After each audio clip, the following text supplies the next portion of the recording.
Bom dia, nono ano, meus queridos alunos! Quero dizer que estou com muita saudade de vocês. Infelizmente, nós não podemos estar juntos. Nossas aulas agora são aulas à distância, tá? E hoje, nós vamos continuar a matéria que a gente parou no livro. Vocês lembram?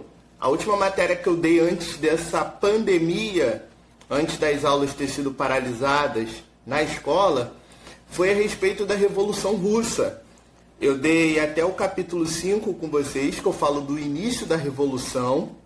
E hoje nós vamos continuar a nossa matéria a partir do capítulo 6. Vamos continuar no capítulo 6, onde nós vamos falar sobre a NEP e sobre o stalinismo, tá?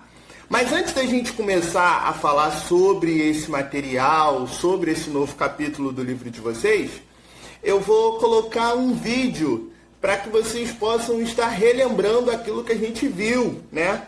Vocês alunos, eu sei que vocês às vezes esquecem das coisas. Então, antes da gente começar o nosso capítulo falando sobre a NEP e o stalinismo, nós vamos relembrar através de um vídeo que eu vou colocar para vocês, a respeito da primeira parte da Revolução Russa que a gente já viu. Isso aí, pessoal, estou aprendendo a mexer em edição de vídeo. Ó, no meio da nossa aula eu vou colocar um vídeo, vocês vão assistir esse vídeo falando a respeito da revisão, tá bom? Fica aí que vocês vão ver o vídeo logo em seguida. Vai! A Revolução Russa impulsionou a modernização de toda a União Soviética. Então, como você já deve imaginar, tudo isso não aconteceu exatamente da noite para o dia. Haviam muitos antecedentes que desencadearam a Revolução, como, por exemplo, o atraso econômico da Rússia em relação a outros países europeus. Era o chamado gigante dos pés de barro. Apesar da libertação dos servos em 1861, a maior parte dos trabalhadores rurais viveu em péssimas condições, sendo a fome comum nos campos da Rússia e gerando uma tensão de classes crescente entre camponeses e burgueses. Outro fator foi a chegada da industrialização nas cidades, através de capital estrangeiro, fazendo com que os trabalhadores, pouco a pouco, começassem a se organizar em busca de melhores condições. Afinal, a exploração também acontecia nas cidades. Em 1905, a humilhante derrota na Guerra Russo-Japonesa desencadeou uma série de revoltas internas contra o regime absolutista do czar Nicolau II Romanov, com greves e protestos explodindo em diversas regiões do Império. Me lembro como se fosse hoje. Tanta confusão gerou, ainda em 1905, o Domingo Sangrento.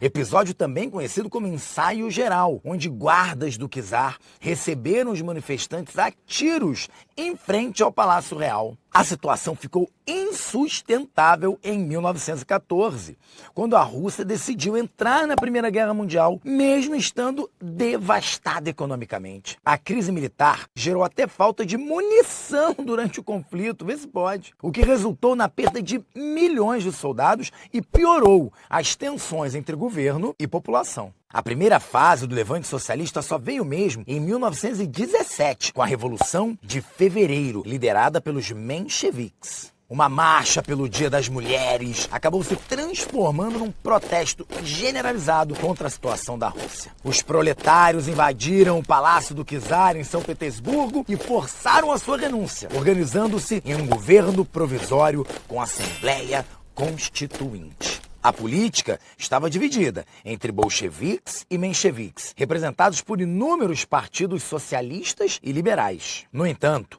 a permanência na Primeira Guerra ainda causava revolta entre os trabalhadores. O cenário de instabilidade chegou ao ápice, quando tropas ligadas ao czar fizeram uma tentativa de retomar o poder monárquico, impedidas pelo Exército Vermelho de Leon Trotsky, um dos grandes líderes da Revolução. Tudo isso abriu caminho para a Revolução de Outubro, quando os bolcheviques promoveram a derrubada do governo provisório, tomam o poder e fecham a Assembleia Constituinte, liderados por Vladimir Lenin e suas teses de abril de pão, paz e terra para o povo russo.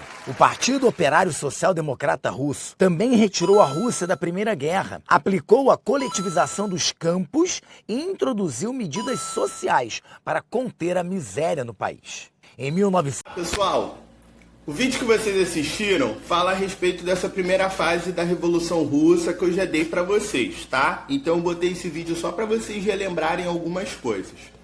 Ele utiliza ali no vídeo uma frase que eu achei muito interessante, que eu acho até importante vocês anotar no material de vocês. Ele fala que a Rússia, antes da Revolução, ela era um gigante com os pés de barro. Por que que ele usa essa expressão, pessoal? Gigante com os pés de barro. Porque a Rússia, ela tinha uma população enorme, era um país gigantesco, era um país de proporções continentais, mas ela tinha um problema. Ela ainda era sustentada pela sua massa camponesa. Como eu falei com vocês, a Rússia ainda não era uma potência industrial, ela ainda não tinha se industrializado. Ela ainda era um país que estava ainda no processo ainda lá do século XVII, do século XVIII, aquele processo onde a agricultura sustenta o país, tá bom? Então, se eu perguntar numa atividade para vocês, por que que a Rússia, antes da sua revolução, era um gigante de pés de barro? Porque apesar de ter uma grande população, do país ser enorme, ela ainda vivia basicamente da agricultura. 80% da sua população morava no campo. Belezinha? Então vamos seguir com a aula de hoje. Nesse capítulo 6, no material que eu mando para vocês, eu começo o material falando que Lenin chega ao poder em 1917. Lembram da Revolução de Outubro? A Revolução teve a primeira fase em fevereiro, quando o czar Nicolau II renuncia e os mencheviques, que era a minoria, os brancos, né? Mencheviques, os brancos, eles assumem o poder na figura do Alexander Kerensky, tá bom? Mas, como eu falei com vocês, o Kerensky ele não atende às necessidades da população. E quando Lenin, o Vladimir Ilyanov, conhecido como Lenin, ele volta do exílio dele, ele vem com as teses de Abril: paz, pão e terra. Essas teses de Abril agradavam a quem, pessoal? Paz, os militares que queriam sair da guerra. Pão, os trabalhadores urbanos das fábricas, os sovietes, que queriam alimento, e terra para os camponeses.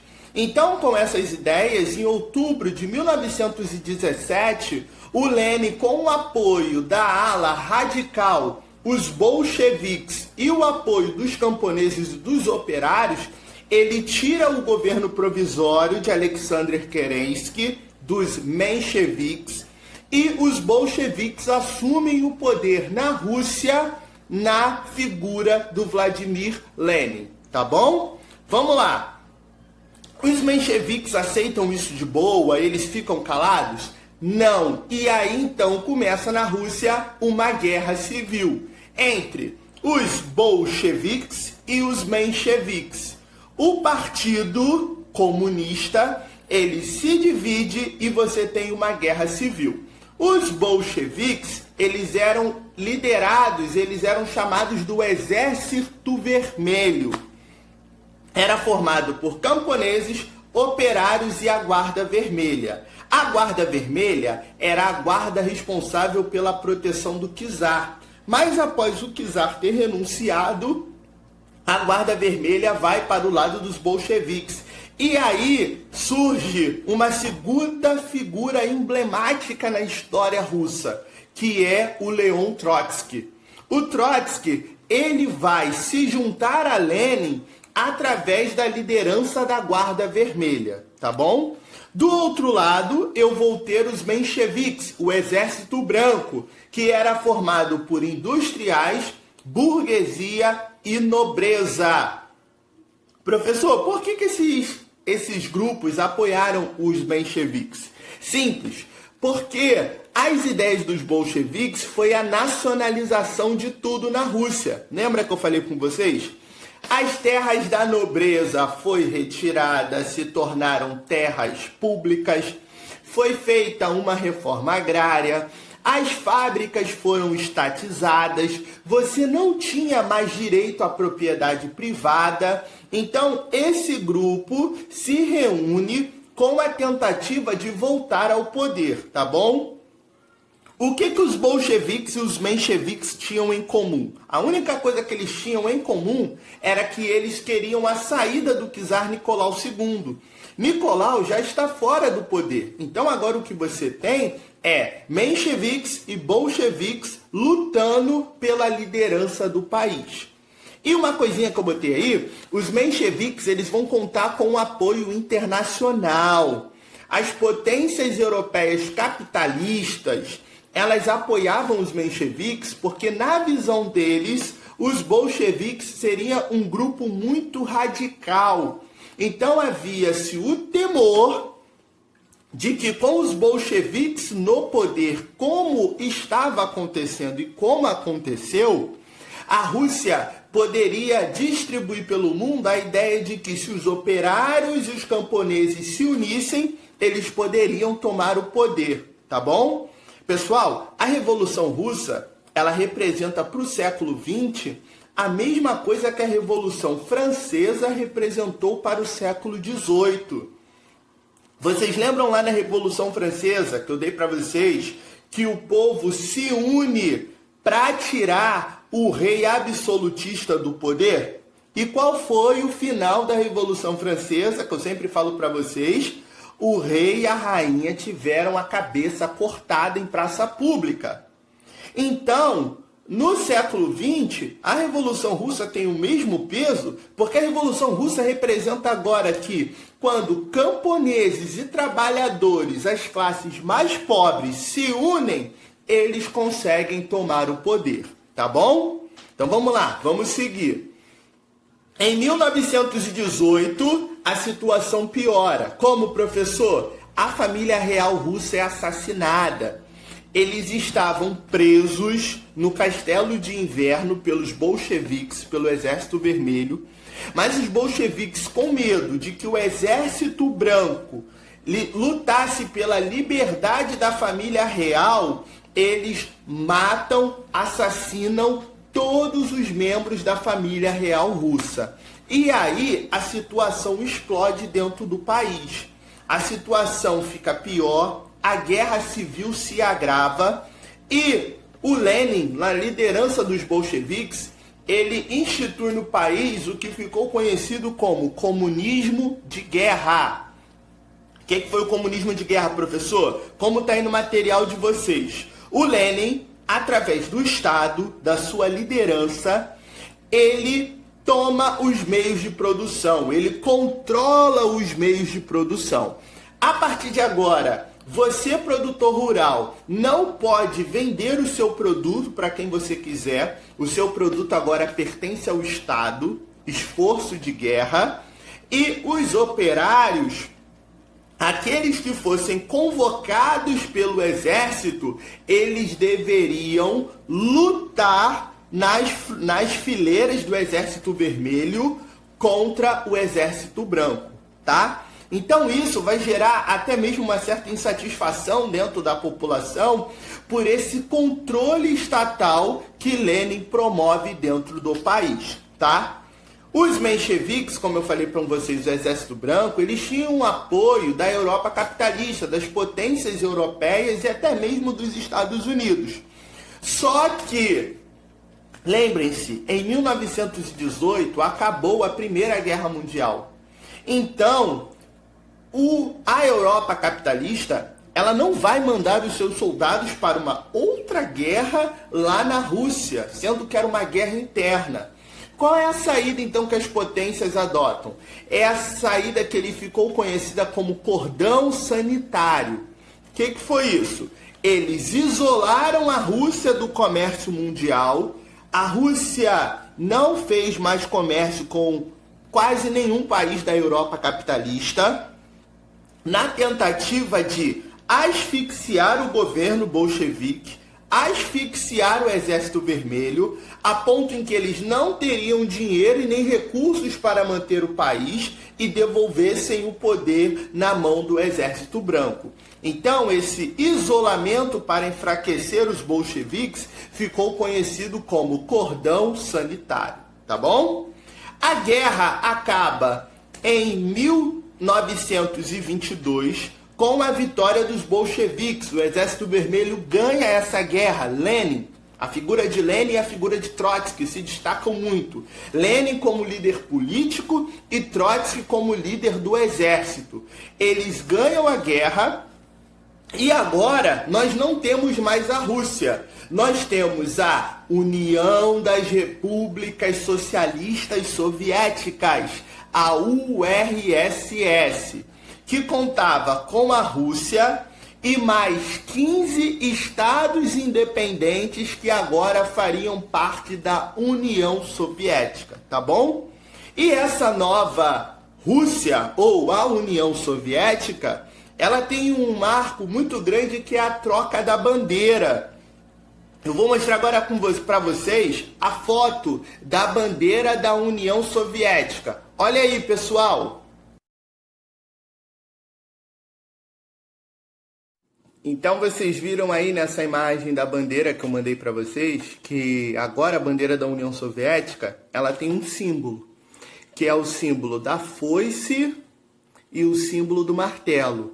Representa que a União Soviética, a União das Repúblicas Socialistas Soviéticas, ela surgiu a partir da união dos camponeses, a foice, e o martelo, que são os trabalhadores, os sovietes, os trabalhadores das fábricas, o proletariado, tá? Então, é uma representação de como o país, a União Soviética, ela foi fundada em cima das ideias do Partido Bolchevique ou Partido Comunista. Vocês veem no próprio nome, União, né? União das Repúblicas Socialistas, social, lá a ideia do Marx, o trabalhador no poder, o socialismo, soviéticas. Soviéticas vem dos sovietes, os trabalhadores das fábricas, tá bom? Então vamos lá. O país estava quebrado financeiramente com o final da guerra, em 1922.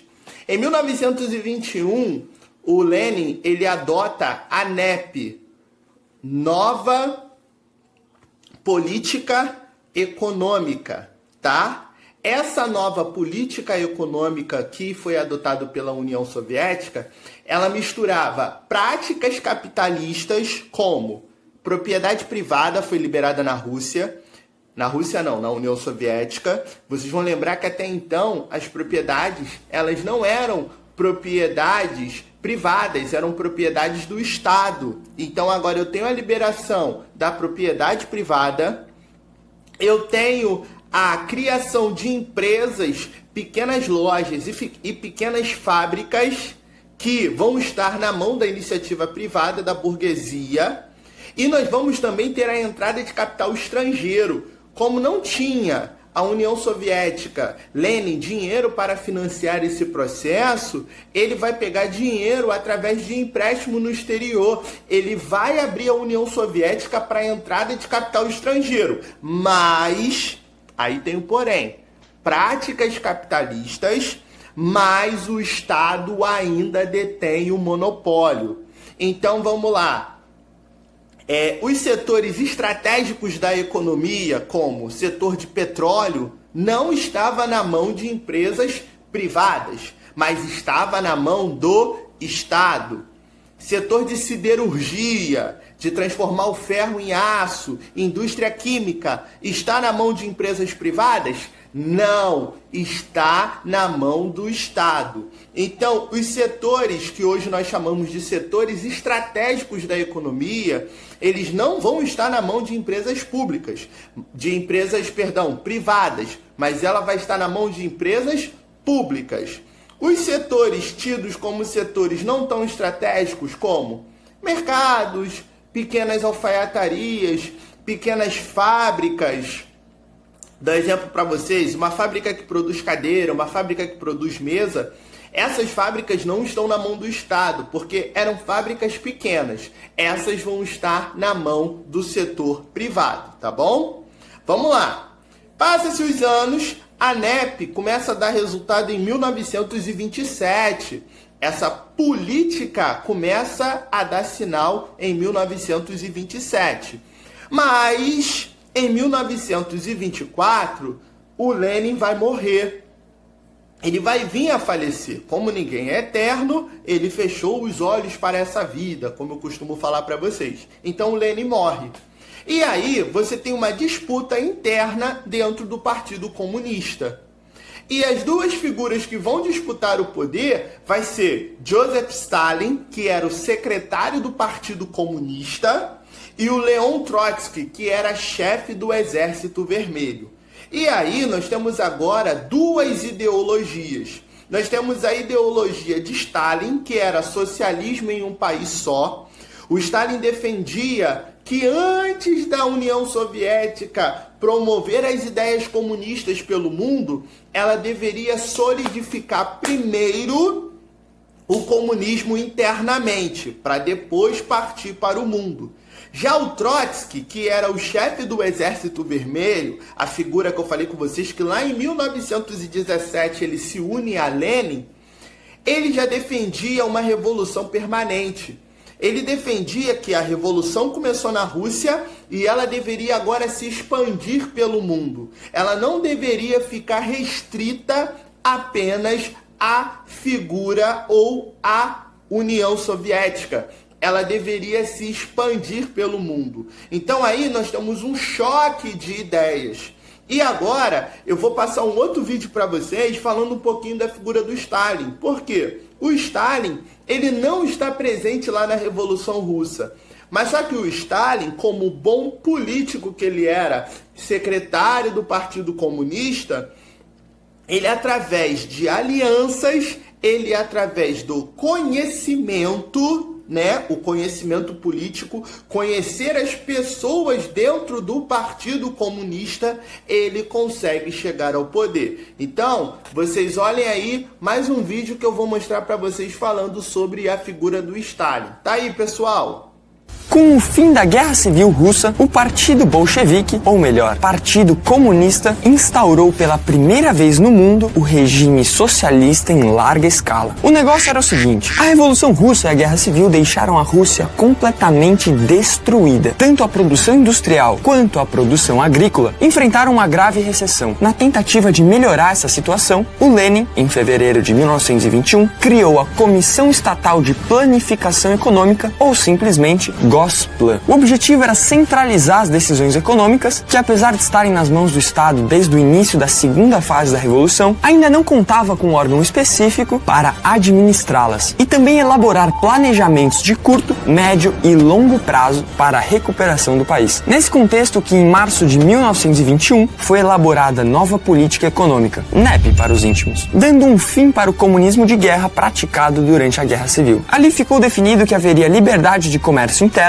que as pequenas explorações agrícolas e industriais seriam novamente entregues à iniciativa privada, além de também ter sido permitida a entrada de capital estrangeiro no país. Parecia que finalmente iriam conseguir resolver problemas socioeconômicos seculares, e isso não passou despercebido. Muitos países começaram a olhar para a Rússia como um modelo a ser seguido no que dizia respeito a mudanças sociais. Sem dúvidas, esse sentimento foi muito importante para a gente compreender como o socialismo se espalhou tão rápido pelo mundo. Mas enfim, vamos à criação da tão famosa URSS. Tudo aconteceu em dezembro de 1922, quando foi organizado um congresso monstro que reuniu todos os sovietes da Rússia. Naquele congresso ficou decidido que a parada toda ia mudar mesmo, até de nome assim. Então, a União das Repúblicas Socialistas Soviéticas foi fundada. No começo, ela era formada por 15 diferentes estados, antes pertencentes ao Império Russo, e configurava um território de aproximadamente 22 milhões de quilômetros quadrados. O órgão máximo do governo era o Soviet Supremo, e este era composto por representantes das repúblicas que compunham a URSS. Caso você esteja se perguntando, existia sim um chefe de Estado. O Soviet Supremo elegia um comitê que exercia as funções do poder executivo, e esse comitê tinha um presidente, que não por acaso era o líder da parada toda. E por trás dessa estrutura burocrática existia o Partido Comunista. Na real, continuou existindo. Na prática, era ele que dava as cartas. Para começar, que era de lá que saiu o pessoal que compunha o governo. Mas além disso, o partido também se comportava como uma espécie de fiscal e difusor de ideais. Rolava um controle forte dos órgãos estatais, tanto da lealdade do pessoal quanto da qualidade do trabalho, e um controle forte do que era divulgado para a população.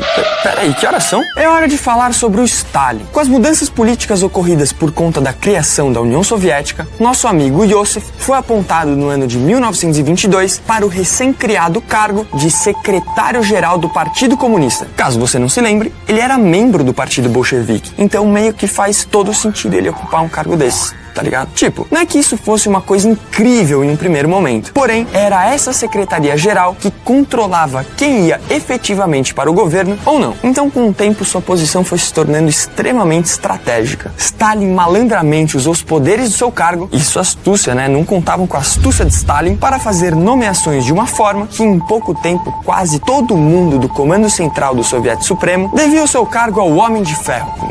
É o Homem de Aço, né? O Homem de Ferro é o super-herói lá. Mas continuando. E assim foi criada a base política para uma improvável ascensão. Na época, quem liderava a União Soviética era o Lenin. Quando rolou lá o Congresso de 1922, o Partido Comunista naturalmente apontou o Lenin como o primeiro presidente, já que ele era o líder do partido. Porém, logo após ter assumido o cargo, Lenin começou a sofrer de severas dores de cabeça, culminando em um derrame e em seu afastamento parcial da política. Ele chegou até a se mudar para a cidade de Gorky. Tipo, saiu da capital, pra evitar um pouco do estresse ali. E bem nesse período, houve uma ruptura entre Stalin e Lenin, causada por divergências políticas. Segundo o testamento de Lenin, que não chegou a se tornar público por razões óbvias, o comportamento de Stalin era muito rude. A sua visão era contaminada pela ambição e pelo totalitarismo. O Lenin chegou até a dizer que o Stalin deveria ser retirado do partido. Entretanto, não havia muito que ele poderia ter feito, isolado numa cama, na cidade de Gorky. E assim, no dia 21 de janeiro de 1924, Lenin faleceu. Nesse momento, Stalin botou suas presas para fora. Através de algumas manobras políticas, ele conseguiu destruir a antiga liderança do partido, exilar o Trotsky e se tornar o sucessor de Lenin. Guarda essa ideia. A partir desse ponto, por mais que o nome socialismo ou até mesmo comunismo estejam envolvidos, o que estamos falando agora é de stalinismo. Mesmo tendo chegado até esse ponto, a paranoia de Stalin só foi ganhando mais força. Qualquer possível opositor ao seu sistema era taxado de inimigo do povo e executado ou exilado na Sibéria. Se você quiser saber um pouco mais sobre isso, dá uma pesquisada lá sobre o que eram os gulags. Em pouco tempo, essa prática foi se estendendo a grupos maiores de pessoas, chegando a um ponto em que até oficiais locais eram acusados de atividades contra-revolucionárias. No final da década de 1920, Stalin fez mudanças drásticas na política agrária dos bolcheviques na época da NEP. Ele confiscou as terras e instaurou um modelo de fazendas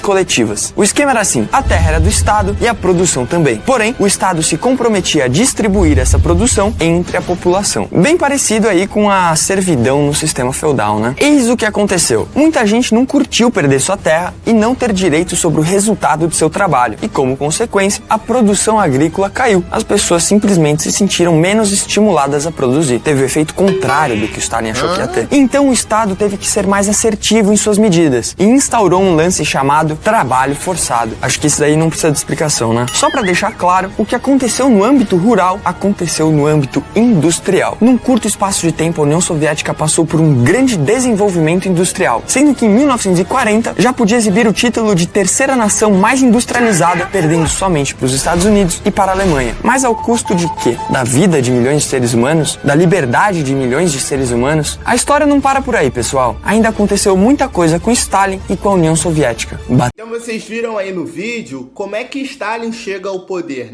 Vocês viram que o próprio vídeo fala que Lenin não queria que Stalin assumisse o poder, que Trotsky assumisse o poder.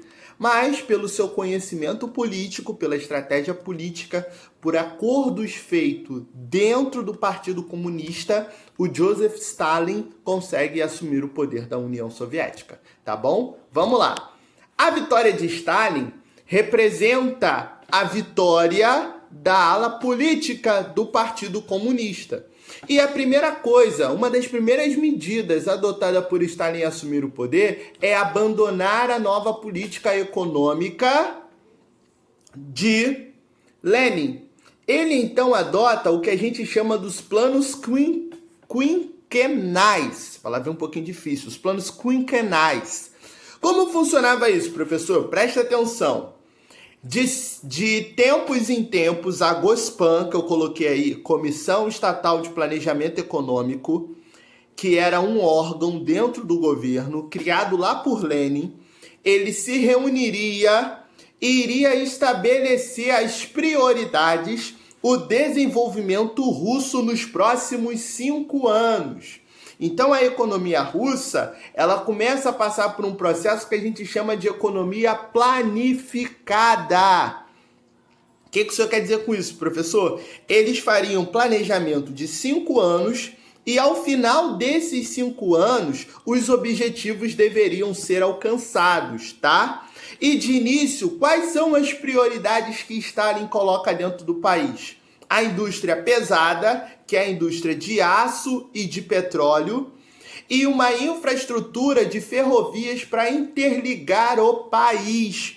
Então, na visão de Stalin, para o país ser forte, ele deveria ter uma indústria pesada boa, um alto grau de desenvolvimento, as siderúrgicas e as petrolíferas, e uma infraestrutura. Lembra, a Rússia é um país de dimensões continentais, é um país que tem um pedaço na Europa, tem um pedaço na Ásia. Então, como é que eu vou fazer para interligar todo esse país através das ferrovias?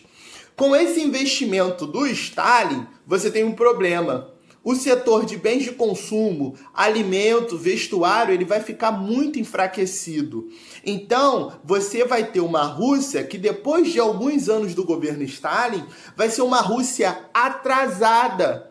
Ela conseguiu desenvolver setores de base da sua indústria? Sim, mas o setor de consumo, roupa e alimento vai ser um setor muito fragilizado, muito enfraquecido, tá bom?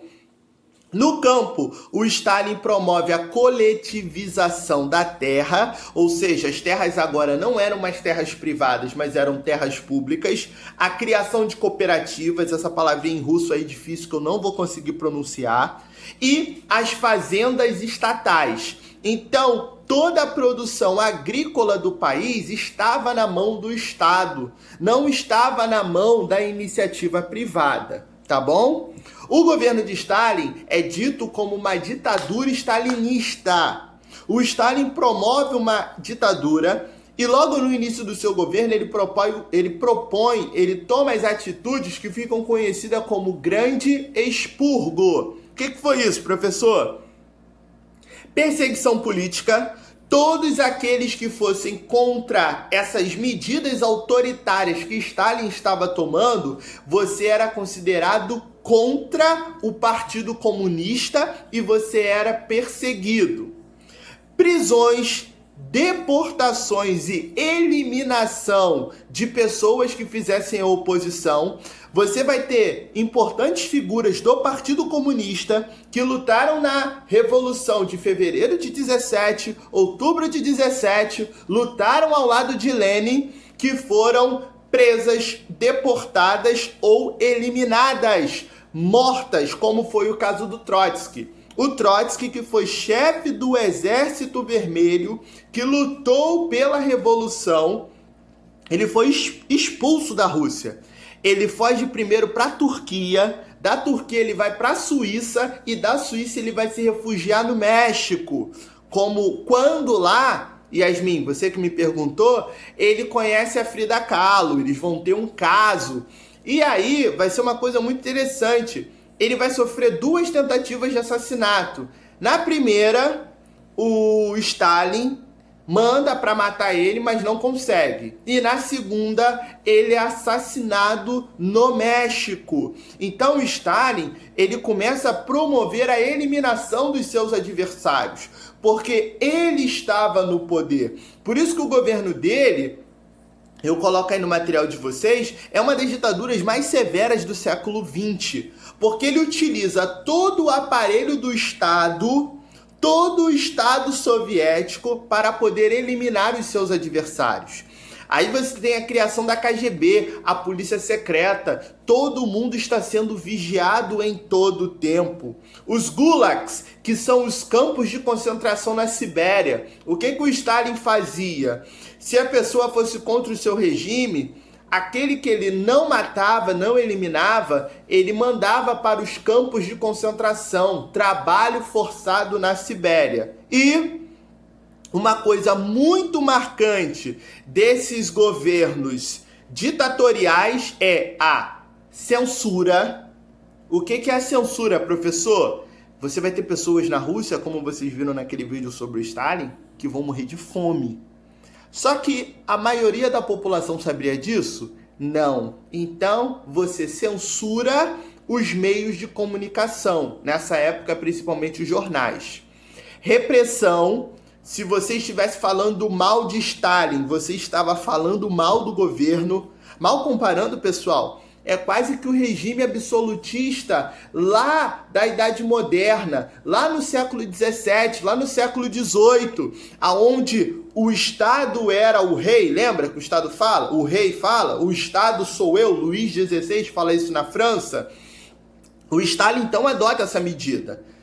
A União Soviética sou eu. Se você falar mal do governo de Stalin, se você falar mal das atitudes de Stalin, você está falando mal da União Soviética. Então você tem que ser reprimido, você tem que ser perseguido, você tem que ser preso. E aí sabe o que vai instaurar dentro do país? Vai se instaurar o medo. As pessoas, elas não têm mais a liberdade de expressão. Por isso, que é uma coisa que vocês têm que ter muito clara na cabeça de vocês. O governo de Stalin não é um governo que representa os princípios de Lenin e os princípios da Revolução de Outubro de 1917. O governo de Stalin é um governo marcado pela ditadura stalinista, tá? Muitos historiadores defendem a ideia de que quando Stalin assume o poder com essa medida ditatorial, ele abandona todos os princípios propostos por Lenin e as ideias de Marx a respeito do socialismo e do comunismo. Tá bom, pessoal? Pessoal, espero que vocês tenham entendido a matéria. Uma coisa que eu quero deixar aqui para vocês, para lembrar vocês. O material que eu envio, vocês têm duas opções.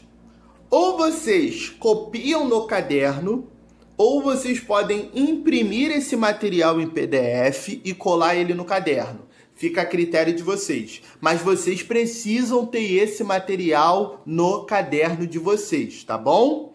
Se alguém tiver alguma dúvida, eu tô agora online lá no Telegram. Vocês podem tirar dúvidas, perguntar. E quem já acabou de assistir o vídeo, vai lá pro Telegram que a gente vai fazer os exercícios da apostila, corrigir os exercícios da apostila, tá bom? Pessoal, espero que vocês tenham gostado da aula. Repetindo, se alguma coisa aqui no vídeo eu não fui muito claro, só me perguntar lá que eu tiro a dúvida de vocês. Valeu, pessoal! Tchau!